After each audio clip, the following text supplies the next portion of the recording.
shortfall.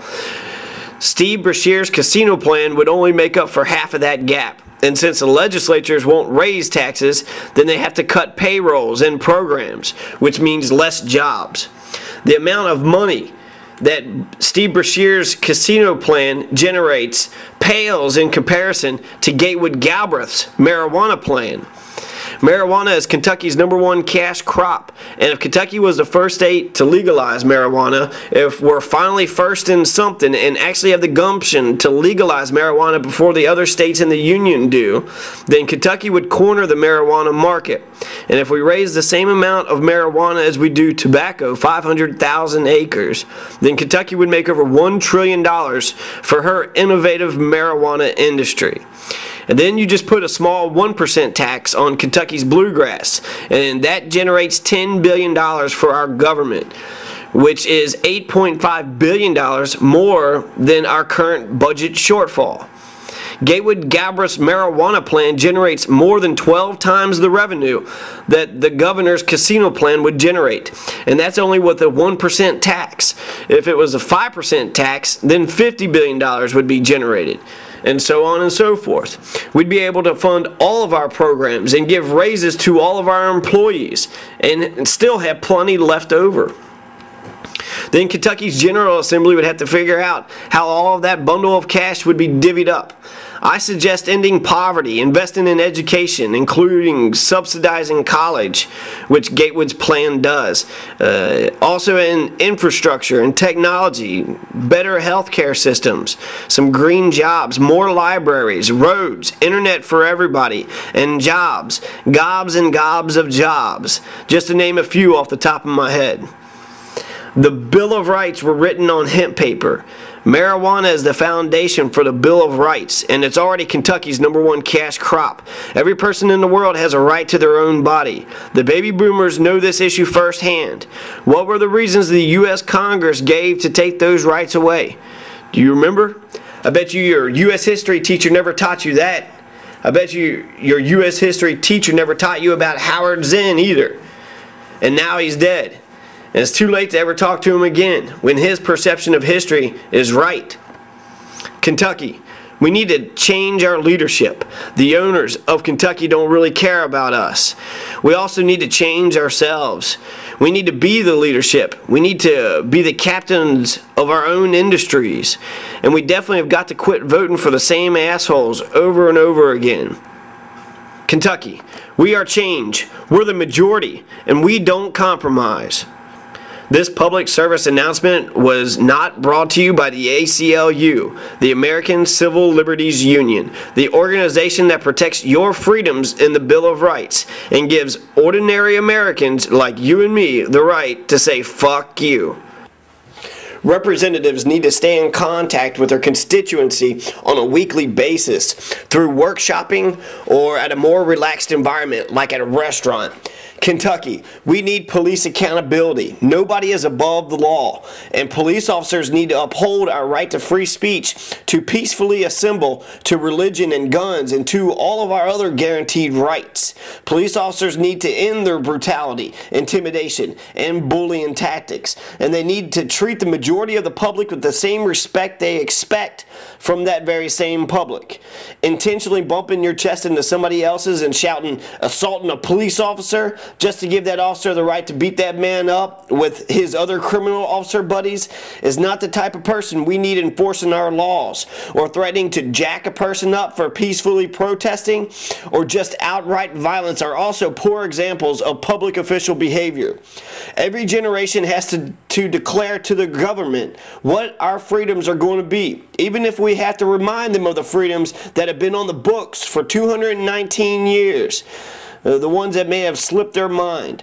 All officers of the law should be well versed in all laws, including the Bill of Rights, and they should be tested on their knowledge of the Bill of Rights. A Bill of Rights Day needs to be celebrated every year on the weekend preceding Mother's Day with a block party. Any enhancement charges state's attorneys add to a person's real violation in an attempt to barter for a higher sentence should be criminalized with a $200 fine per fraudulent charge. State attorneys should charge folks precisely of the crime being committed.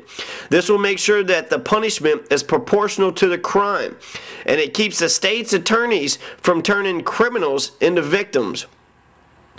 A Citizens Complaint Authority Board needs to be established in all police jurisdictions to establish a clear protocol on the citizen complaint process in order to clearly show the public who polices the police. All police officers in the state of Kentucky will be required to take a child shopping every month with the parent's permission or supervision if they wish, spending $100 on whatever that child needs. This program would be called Shop with a Cop, and it's a great example of community policing. Community policing is when the police officers keep in mind that they are among us to protect us, the general public, and making them shop with the kid every month would remind them that they aren't only taking care of their own children, but they're also watching out for ours.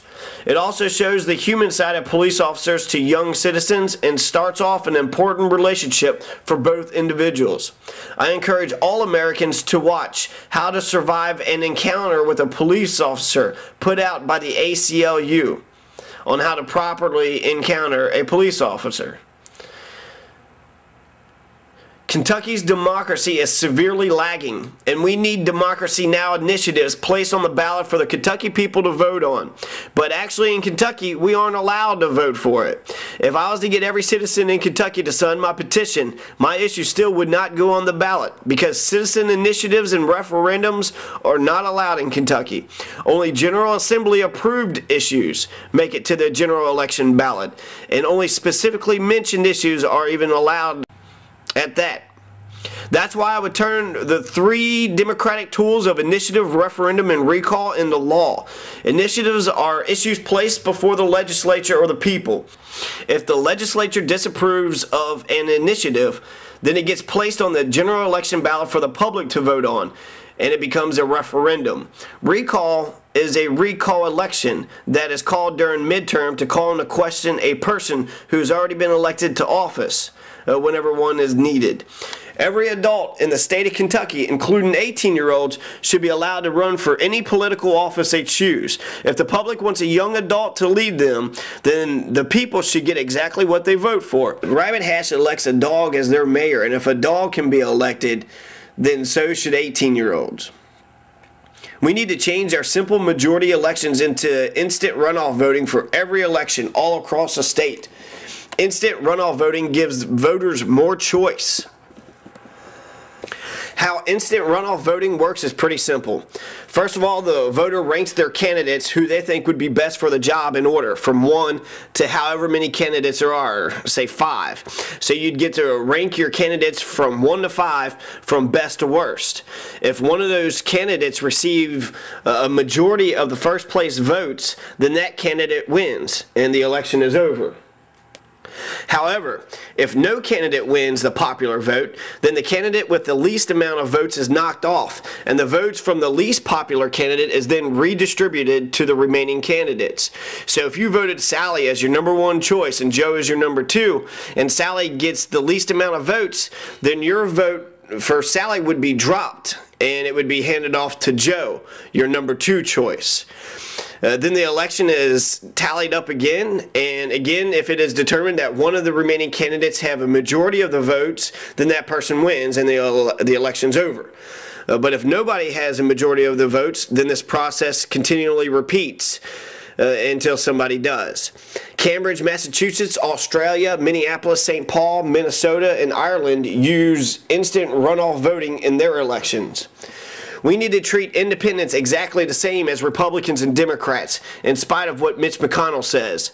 All media monopolies need to be busted up. The flow of information is more fluid with decentralized organizations. Current mass media broadcast stations need to carry and promote local programming. All working people should be provided access to mass media broadcasting. The internet needs to stay free. We believe in net neutrality. Keep your damn hands off the internet. The Kentucky needs a team of grant writers who are